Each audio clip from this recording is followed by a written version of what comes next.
Welcome to Strung Out, the podcast that looks at life through the lens of an artist.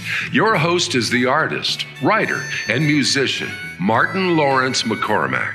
Now here's Marty. Hey everybody, welcome back to Strung Out, and this is the second part of my interview with Hershyl Edwards. And if you haven't checked out the first interview, do so. Some fantastic music, profoundly creative, singer-songwriter, composer, a teacher of the youth, and which is great, and has managed to be a full-time independent musician, which you get the Strung Out Award. Here you go. Congratulations for being an independent musician, and I mean that because it's such a difficult road to hoe. I usually like to try to get into the creative end of things with the second part, and we'll kick it off with a song pretty soon. But you are like uber creative. I mean, you are not only composing for a live kind of thing, but it's just this. There's so many different little moving parts to your music. Is that just something that when somebody comes to see you play, is that your trademark? Just that they're going to kind of get a Swiss watch of, really intricate moving parts? I mean, it's so cool. Thank you, thanks. Yeah, I mean, I think I like diversity, So I think I like pop music as much as prog music or whatever, and so I want, I write for myself. I write what I want to hear, and so I want to hopefully find an audience that likes those different things. You can get a little more of a taste of one more specific thing that I do from Macca Pazza than you would from Bifunkel, for instance, which is so you can definitely have those different avenues. I think that I think funk music, funk and soul was a big influence on me for a lot of stuff, and you can hear that coming out in Bifunkel in particular. But even with Stupid Icarus, this song we played last week, there's a little bit of that kind of make your neck move, hopefully, kind of funkiness in it, but yeah, definitely I also learned that you're kind of writing to the group too. So with Macca Pazza, when I'm actually scoring things out, there are a lot of different ideas come in that space than they would with Bifunkel, for instance, where I'm bouncing ideas off of Jesse and he's throwing stuff back, and it's a little more of a co-writing thing, but also it evolves a little more organically, that way too. Whereas, when you're in front of a computer, it's definitely a little more. Again, you have more. It's like being in the studio and having all this time though too. And not having to worry about a dream of mine, which was so fulfilled in that Bifunkel album we were talking about, that when we recorded it in our home studio. The dream is to just write in the studio, and so yeah, in a sense, when you're scoring stuff out, obviously it's not that direct reaction that you get, but you're looking forward, I know the band's gonna play this, so and they can do this, and I can add this, and and you can start to layer things a little bit more. But yeah, stylistically though, I think my approach is a lot more. So I have this internal funk thing that definitely drives a lot of what I do, and I really appreciate a jam on the one that James Brown might do, and just having move me to all ends.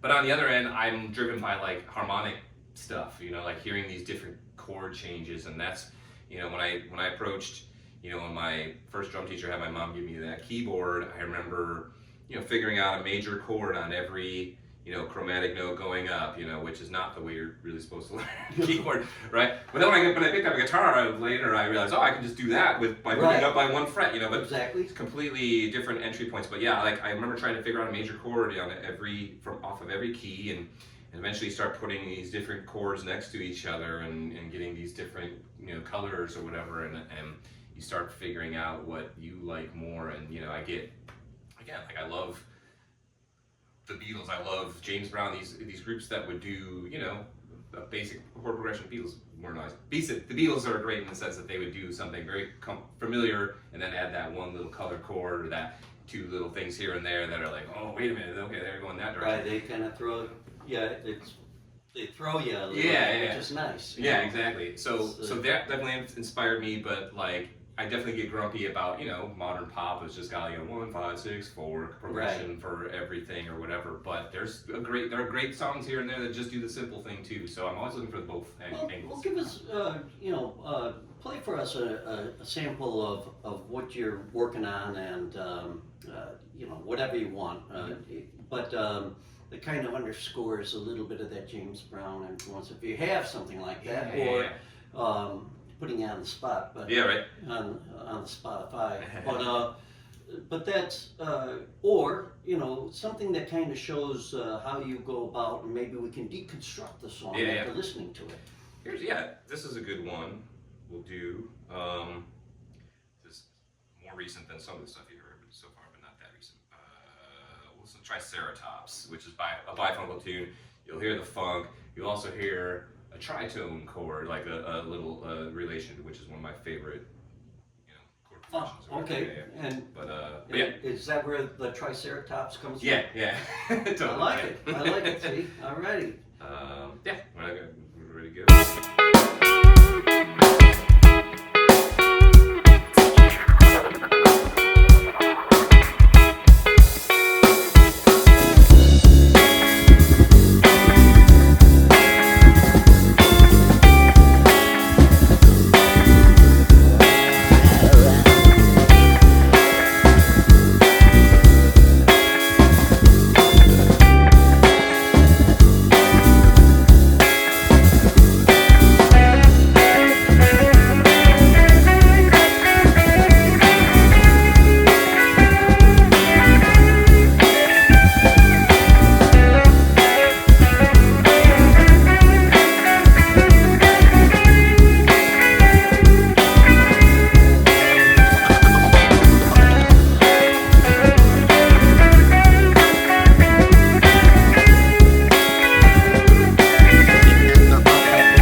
What a cool song. Thank you.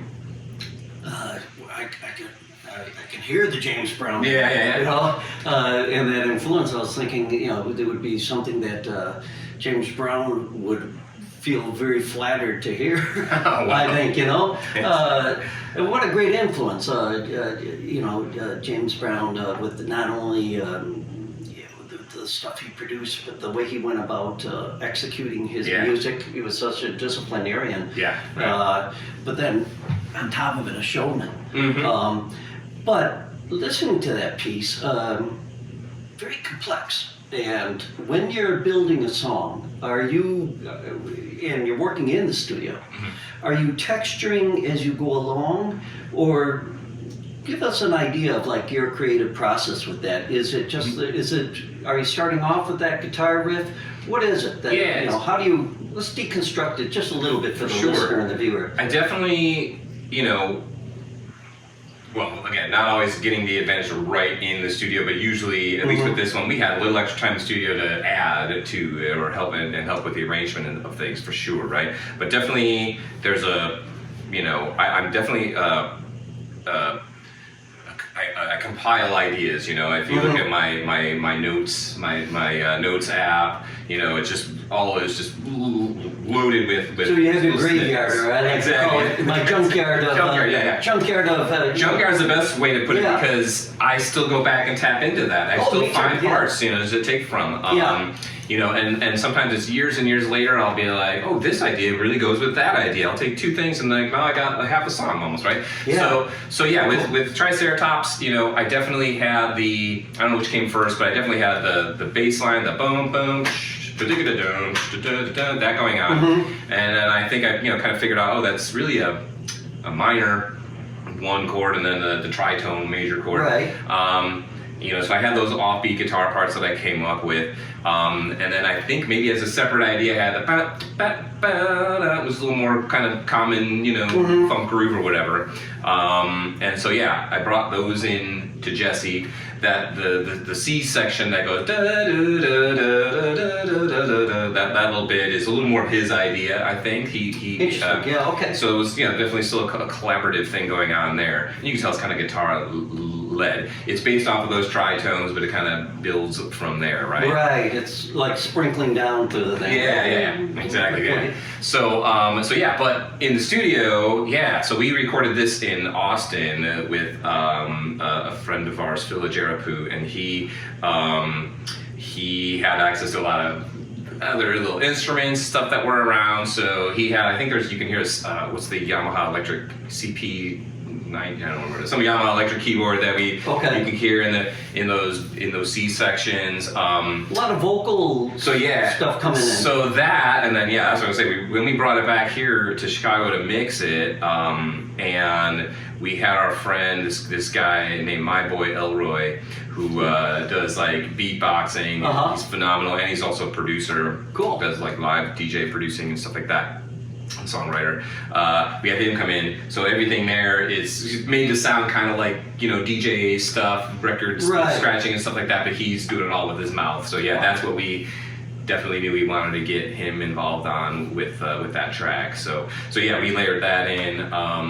Yeah, there's also vocal bass on that, I think, but sometimes in the studio we'll reinforce it with like with electric bass. I think it was all vocal bass on that. I love the concept of the vocal bass. It kind of goes back to our previous interview where you were in like an acapella, that kind of thing where you know the human voice can do so many different things. Yeah. And I think a lot of people when they're creating make the mistake of thinking that singing has to be singing.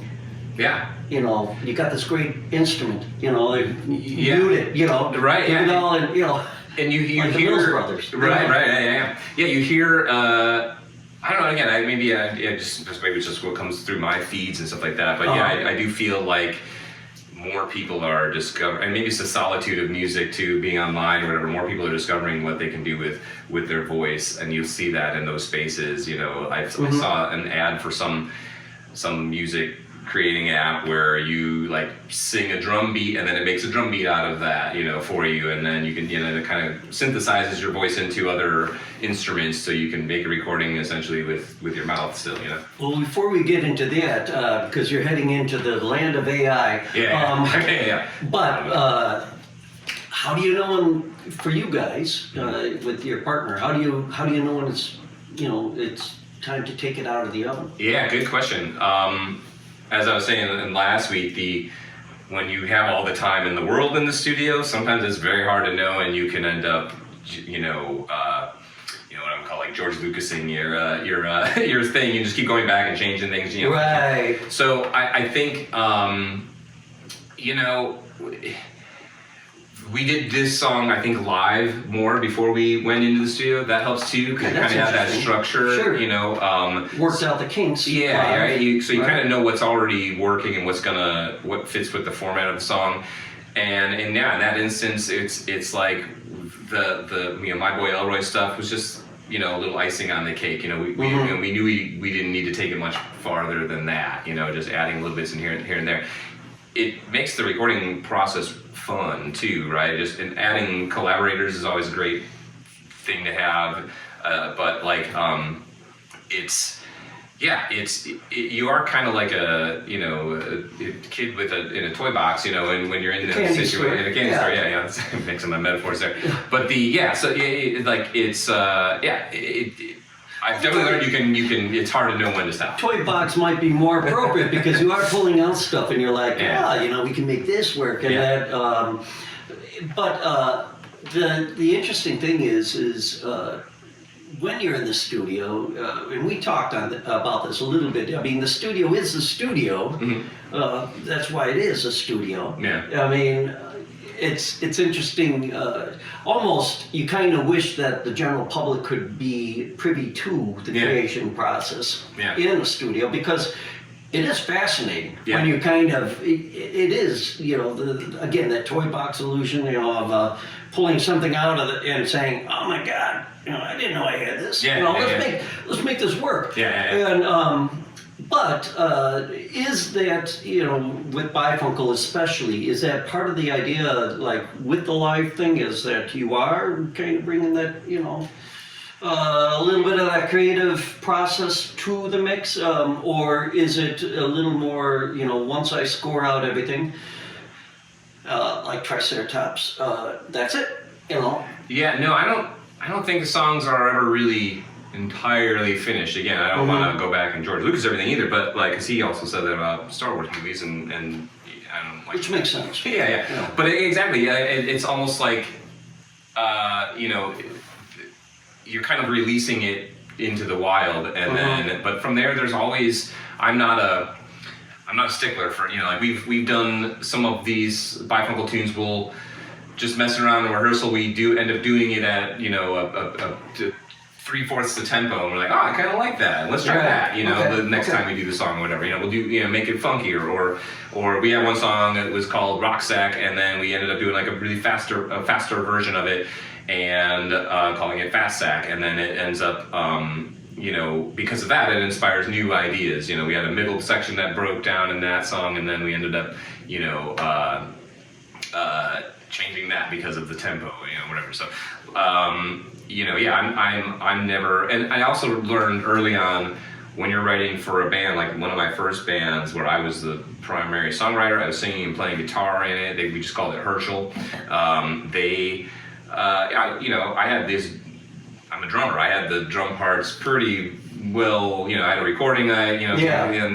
And the drummer kind of learned my part a little different. And I remember at first being like, should I correct that? Should I change that? Yeah. And eventually I realized it wasn't in any way necessary. Like I was being real picky about the exact pattern I was doing, and it sounded pretty much the same. No other person would have even noticed that difference. And then it didn't. And then eventually I realized it wouldn't have bothered me to begin with, but also it's better that he's happier playing, what he came up with as well. Or, I'm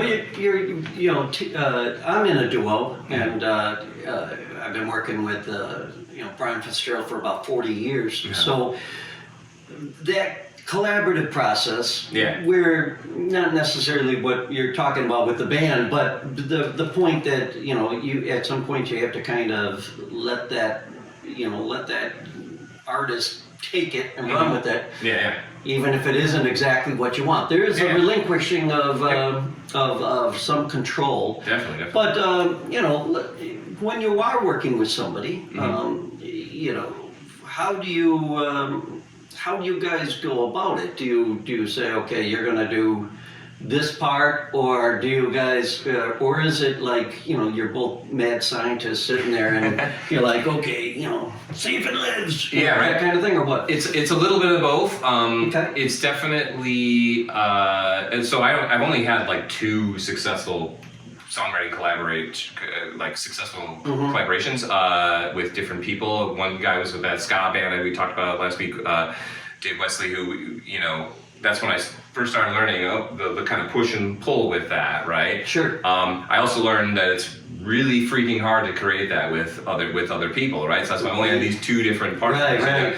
So you really have to have that exact right fit. It ends up being, maybe, I don't know about with him as much, it was a long time ago, but with Jesse, with Bifunkel, it's very democratic. If one of us isn't into an idea, it's kind of that idea just kind of dies there, because it's like, we're not as one person's not inspired, it's half the band. So so yeah, a lot of ideas go by the wayside. Sometimes we'll resurrect things, but like so the duo has its own junkyard then, as well. Yeah, for sure. So, definitely. And that's, you're bringing up so many good points about, first of all, keeping stuff on the iPhone, or you score. So when you score, how do you like to do that? Are you doing it on, are you using a program like Sibelius? Or? I use Sibelius, I do, yeah. Okay. That was, again, it wasn't until after I joined Mucca that I started getting into doing that, or I even bothered, because I was writing for smaller groups or whatever. Right. But yeah, out of necessity, I realized, this is way better tool than, one of the other people in Mucca like handwrites everything, and then will handwrite everybody's individual part. And I'm like, oh my goodness, that's a workload right there. But so yeah, Sibelius makes it really easy. I actually first got into Sibelius because I was doing bringing up George Lucas again, a Star Wars project where we were doing Star Wars music that I had arranged, and another guy was helping me do instrumentation of it, and he suggested we use Sibelius, and so I ended up. It's a good program. Yeah, it is. But yeah, it's the same thing though. I got these ideas on my phone of me singing into it or playing guitar. Like the first song we showed last week, "Stupid Icarus," I wrote. I had a demo version of me doing drums, guitar. I brought that to Bifunkel, and it just didn't really work for us. Weird enough that I would bring it to us to that group, but. It didn't have all that capability to use all those instruments in the early stages, so it was just kind of a guitar and drums and bass, and I might have played some piano on it or something. And but yeah, didn't really have the legs with Bifunkel. But yeah, then I get into Mucca and realize how this song is just perfect for them. And I was very inspired to get into the program. And then when you get into Sibelius, it's kind of like being in the studio, where you can write in the studio. When you have the luxury to write in the studio, you have these tools at your access. Obviously there's limitation in terms of the instruments you're using, but there's a lot of instruments. So more often I'd run into like, what the hell am I gonna have the tenor saxophone do for this? You almost have to fill space. I learned a lot about how instruments blend together and work together, and it was a learning process. That song in particular, the whole outro of it is this chord, this sort of barbershop chord progression. It goes down by a minor third and then a major third and a minor third, and it never kind of lines up at the beginning. And we played it. I just had the chords, and I had everybody playing whole notes on their trumpets and saxophones as well. And it went, and like the 2 problems were happening. One was all of the horn players were crapping out because they're like, we can't play whole notes like ascending by these like little bits for the last 2 minutes or minute and a half of the song or whatever. Sure. It's just not possible for a trumpet player, and so that was a learning experience. Sure. But also we were all getting lost. We didn't know when the song was over. We didn't, but by ear at least, you could read the music, but the drummers were trying to just hear it, and they have to repeat, so that it's not as easy to just count measures. And So one person in the group suggested maybe having little themes pop up, and that's where you hear the ba ba ba ba ba ba. The Bride of the Valkyries kind of pop in with the trombone section when they enter, and then the trumpets kind of do this like fanfare idea when they enter. So that actually just enhanced the actual music. And again, like like the Beatles, those little surprises that for a listener, you got to have those little surprises to pick up the air. Yeah. To know that the story of the song progresses. Pull out another song. We're getting close to our break on this one. Something that again, just either band, they're both fantastic. And I like the fact that you're like, well, it's not going to work with bifungal. We're going to that's great to have that kind of outlet. Definitely. So it's something for you guys to think about too. Is just if it's not working with one thing. And I'm surprised, and maybe it is happening with you. Have you put yourself out there as a hired gun or arranger or? No, I haven't so much. I've thought about it. It's the idea of being on a deadline seems a little more daunting. My uncle, as I mentioned, was a composer, and he would get commissions, and just the idea of thinking like, oh, this group of people are waiting for me to maybe not so much in a commercial sense or something like that, but I mean as far as just because just hearing what you're, I mean, I just imagine somebody is going to be like, reaching out to you. Well, thank you. Yeah, one of the things with Mucca is they've also, again, with a lot of their successes that were pretty much all before I joined the group, were they had like a couple songs in like TV show soundtracks and stuff like that. They had a song on like Weeds and something on that show Transparent. And so that was also a little fantasy of mine is, but I think, you got to push that, you need a publisher or somebody to kind of... you can create your own publishing house, or you can now even, stuff like even like CD Baby. I mean, they'll... Yeah, they help. They help. Push to all those you can get picked up, but it's hard. It's definitely hard, but not impossible. But give us a piece. What do you got? Let's do, let's see, let's try, should we use Scurry Funge? Let's use Scurry Funge. I'll do two Mucca. The most proud of these Mucca things, just so I'll still start with, there we go. Let's do YouTube, see if the ads are shorter. What's it called? It's called Scurry Funge. Scurry Funge. It's just a quick little ditty here. Yeah, I like... You'll have to spell that one for me. Yeah, right? Okay. My wife actually found that word for me. It means to hurriedly clean last minute when unexpected company is arriving or something. Oh, wow, what a great... It's an awesome word, yeah, right? I originally was calling it like housekeeping or something. I hope you give her credit on that. Yes, oh yeah, definitely. Yeah, I imagine like this stop or this like time lapse of like somebody cleaning their house really quickly, and somehow she found this word. Oh, that's awesome. That's fantastic. That's great song title. I love stuff like that. Oh, sorry about that. That's okay. Yeah. So, all right, Scurry Funge.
show your support of Martin's artist endeavors, Buy Me a Coffee is an online site that makes supporting Marty easy.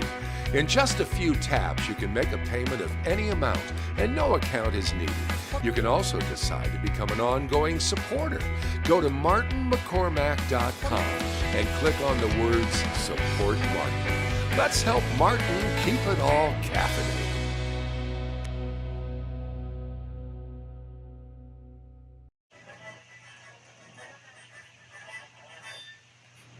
That's it. Oh my God! What a great song! Thank you. What a great, just you have that great big fat Latin thing, and then you go into this little like klezmer. Yeah. It's great. And then the little horn, almost Bavarian, kind of oompa, not oompa, but I mean just there's that little quaint, what's running through my mind while I'm listening to this is like, you're probably born, 100 years too late or whatever. You would have been great with the big bands. Yeah, thanks. I mean that kind of composing. Even though there are some big bands that are out there. My brother's in the Outcast Jazz Band, which is I think it's like a 20-piece. Yeah. That's a kind of piece that I think they would just go nuts over. It's. You're having a lot of fun doing this, obviously. Oh yeah. And it's great when you're creating for, you're channeling the muse for something that, this band, what, do you like surprising your bandmates then with the, is it kind of like, hey, try this one. Right, yeah, for sure. A little curveball or. Yeah, well, and I didn't, I didn't think, when I first started bringing music in for them, like I told you, they're like, this is impossible to play, dude. Like this, this is too hard or whatever. I didn't think of myself as writing like that complicated stuff, or that was stuff that was, that was physically draining for them, obviously. But but also like with this song, that sax melody, I knew that was gonna be that they were gonna be like, all right, Hershyl, what do you really gotta do? So, and it was, apparently not, again, I'm not a sax player, so it's probably doesn't fall under the fingers as easily. But they're great musicians, so I knew they could do it, and they were always up for the task to be challenged. Well, it just flows. And then, there's like that, so like sonically, I do like little pivots, right? Like, so, you hear the outro, I have, there are at least 3 of the songs we listen to, I have an outro that's different, and I'm like a coda kind of, right. So, and this one is a nice short one, and the other ones, they were a little more bulk of the tune, but, so I do like little pivots, or, like, oh, we're going here now. I worry, because I like cohesiveness too, and so I want to have the flow, like you were saying, I don't want it to sound, I like some prog music, but not all, and the stuff I like less is the stuff where it's like, it sounds like 4 or 5 different songs in one song, and they just keep pivoting, and it's a 9-minute song. It's like, why don't you just make it, a couple of more catchy, shorter tunes? Right. But so I want to make sure that whatever I am culling together, everything has its own catchy element, but it's also hopefully somewhat cohesive with the other parts. So you can hear there's kind of 3 different songs in there. There's the 3 different parts you talked about, and they were those all were separate ideas, that I. But it flows, and I like you bring up the word pivot. And pivoting is perfect, because it's not like you're stopping and the piece is not forced. Yeah. You get this great little like, oh my. A sense of humor, I think, Definitely. I mean, you have this big band sound, and then, the little It's beautiful. And this is the perfect band for bringing in that sense of humor, but it's a thing that I realized, maybe even upon joining this group, like, music has the ability to be anything, and so, so some people want serious music and things to be, very dark or whatever, but it's like, if you can't relax a little bit and think that, like, even just going up a major scale and then playing the wrong note, bum, bum, bum, bum, bum, bum, bum, bum, like that's, to me, that's like funny, that will inspire a little like, oh, I wasn't expecting that. Fish is good at doing that. I enjoy my neighbors across the alley that are, either like a Central American band or something like that. They'll bring in, and as the evening goes on, they get a little in their cups, and everything starts going a little off key, and I'm like, oh, I love that. I just love that they're kind of, the dissonance is so refreshing in a way, but but that's, God, what a gem of a piece. We're going to take a little break, and we are going to be back here with Hershyl Edwards, and as you can see, you've got various websites in which you can contact him and find out about his bands, and don't forget, he's also a teacher, and now I just put him out there for hire as an arranger for all of you.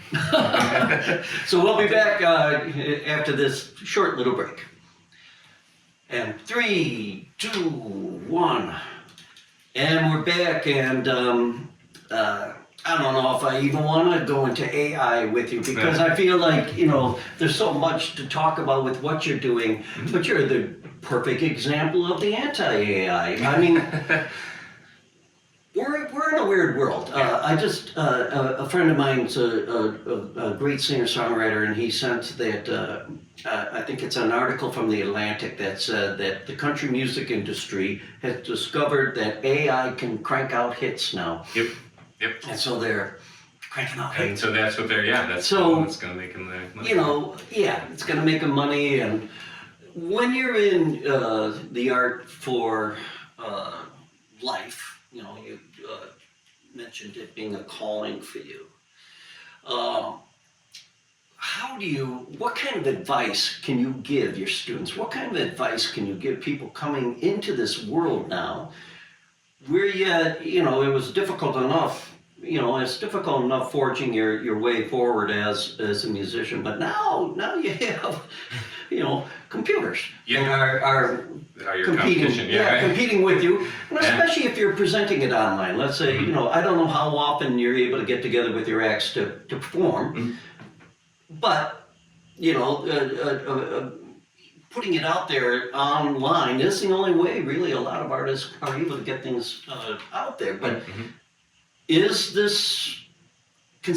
it a threat? Is it something that you think, or is it too much of a crutch for some people? Where are you at on that? Yeah, I'm torn still. I don't like the idea of, well, first of all, I think it's being used, as you said, like for capitalistic gain here, and so that's what the music industry's been doing since I've known about it, right? So like they're looking for the easiest way to write something that's going to reach people, and they find people who write soundbite songs. They find people to just double down on their success of their first hit and write their second hit songs, or their second album of songs that sound just like that. That's been happening, and so it's just natural that AI could easily try and fill that role.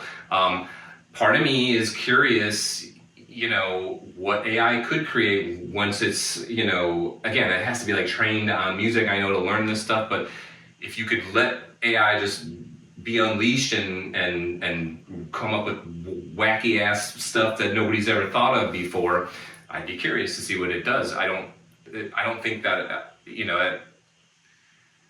it's not the motivator for people creating those things. Right. So I don't know if we're going to see that anytime soon. And so I think that that's what I want from music anyway. We talked about like new music before, but I want to hear stuff that's going in new directions. And that's not the incentive behind AI. So I feel like that's something I would tell people is look for your, don't look, like, not only are you competing against the songwriting teams, that work for these pop artists that are writing 4-chord songs, same 4 chords, that you can adapt a melody to very easily because the way those chords go together.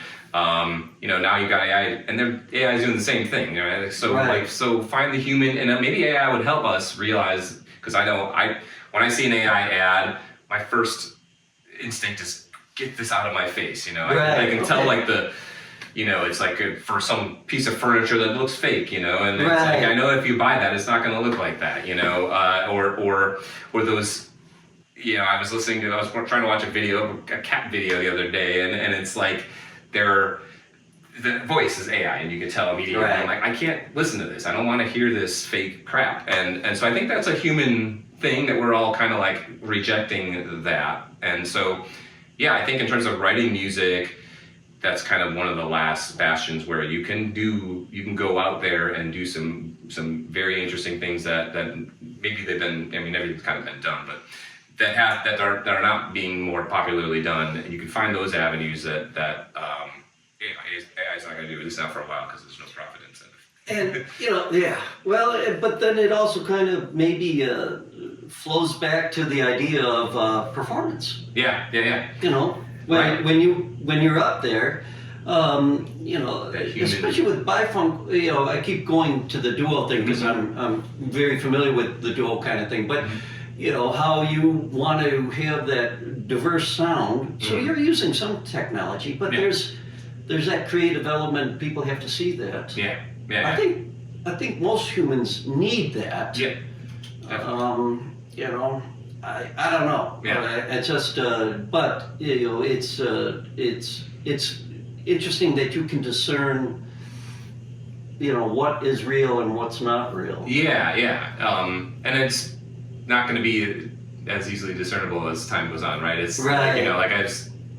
I've heard, like Rick Beato, that guy, he did a video on, I haven't watched that one yet, but he's talking about how, this technology, it's getting there, and now, like you said, they're creating actual hits. Again, it's in these very popular genres that I think are very easy to recreate the sounds. I heard this like AI like blues and singer, and I was like, damn, it sounded good. Yeah. And I was just, but it just kind of pissed me off, because I'm like, I still wish it was a real person. Like it doesn't. So I don't know. I don't know. I mean, the thing I think about as well, maybe 100 years from now, when space travel is, and you can't go and perform on another planet. Maybe that's the way it's going to go. Yeah, right. Now, I don't know. I don't know. Yeah. I mean, and it maybe not anything to be scared of, but I think the human element is really kind of, at the end of the day, I think it's going to become more of an artisan world, I think. Yeah, I think the pendulum kind of shifts too, right? Yeah, right. I don't think it's exactly what the people want. Like you said, I think we want human stuff in music. I mean, that's where it came from. That's what it's always been. Okay. I think live music has waned in popularity, but it's also then becomes more novel, and people, I think, will come back to it, or can come back rediscover it, or be retrained. Right. I like your idea of training the audience, because it is almost, it's a question about listening. I think that active listening, and I've done a lot of school programs in which I've talked to kids about, the back in the day when we had no amplification, what did you have to do? Yeah. You had to listen. Our forebears probably were better listeners than we were. Right. Definitely. Yeah. They had to be. I mean, they had, to hear something, in a big vacuous space or something, or a person talking, or a speech being given. It was an event. Yeah. It was an event, and it was also, you were actively participating in the active listening, and like you said, I could be performing and somebody could be talking, and I'm like, you don't appreciate. I get it. I get that. Well, I'm guilty of it too. I put on headphones and do chores, and music is just more of an accompaniment than it is, me sitting down and focusing. I do try and every once in a while remind myself, let me just sit here and do nothing else, just listen, Well, and that's a good way to kind of wind down this program, because what you have created with your music is something that's a veritable playground of listening. Thank you. It's just so much fun, fun, and I love the personality that comes out in these pieces. And We have put during this podcast Hershyl's websites, in which you can check out where you're performing, but also where you can get his music. And don't forget to purchase his music. Go on Spotify and all that, and support this guy. Play us out, and what would you like to leave the listener/viewer with? Probably another Macca tune. Like I said, Okay. I'm proud of. Those are the hardest things for me. Is Macca, they playing anywhere around, or in the next? This will probably come out in January. Yeah, we're not booked for anything Okay. until coming up in So the early spring. You've seen their website. Yeah, look them up. You'll find them. We'll be out. But definitely hunt down this guy, and don't show up at his house, but show up at his show up for lessons, show up for the gigs. Yeah. So, but what do you got? Let's do this one here, the Emperor. Let's turn it on. The Emperor. Yeah. That. Is this one for Luca? This is for Macca Pazza. Yeah. Okay. Where'd you get that name? What does it mean, Macca Pazza? Macca Pazza. Macca. It means crazy cow or mad cow. And then, that was so this group was established, I think, in 2004 by a gentleman named Mark Messing, who's not in the group anymore, but it was his brainchild. And so yeah, there's a lot of members in this group who've been in from the beginning, the OGs, but it's been one of those like Boy Dog Pondering, where it keeps evolving over time. In fact, one of the guys in the group played with Boy Dog Pondering. Oh, great. Two of the guys played with Boy Dog. Oh, okay. Dave Smith and Justin Amolch, but I think Justin played with them. I could be wrong. Okay. Anyway, name dropping. Yeah, like I said, Macca's been established in the city, and we have their tentacles out everywhere. But fantastic. But they're I'm super proud to be in the group, and I'm proud that they're doing my music. So, this. And Capers proud of you too? Oh, are you too? Yeah. Capers comes in to say, okay. So we'll listen to the Emperor, and I want to thank you again for being on this, on the podcast. And everybody, please check out Hershyl Edwards' music. Check out his bands that he's writing for. What a fantastic, prolific writer. And just, I hope you've been inspired with this independent musician. So, Thank you. Give us the Emperor. Here it is.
And then we have the Emperor with a great symphonic ending with that's great. Thank you. Once again, Hershyl Edwards, and check him out, check out his music, check out his bands, and thank you so much for being with us on Strung Out, and everybody, we'll see you next time. Bye-bye. Thank you. Thanks. Congratulations. Thanks. Thanks so much. Just Appreciate it. totally inspiring. Thank you for listening. For more information about this show or a transcript, visit martinmccormack.com. While there, sign up for our newsletter. See you next time on Strung Out.